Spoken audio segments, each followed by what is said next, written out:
बिस्मिल्लाहिर्रहमानिर्रहीम। सही बुखारी हदीस नंबर 579।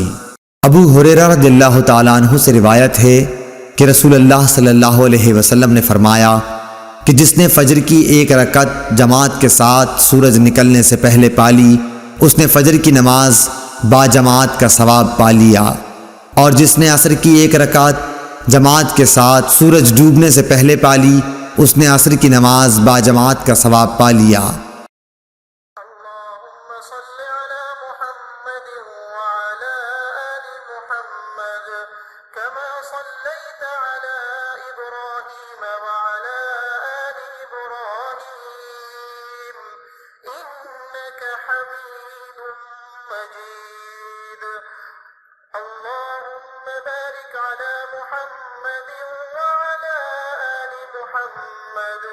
كما باركت على إبراهيم وعلى آل إبراهيم إنك حميد مجيد।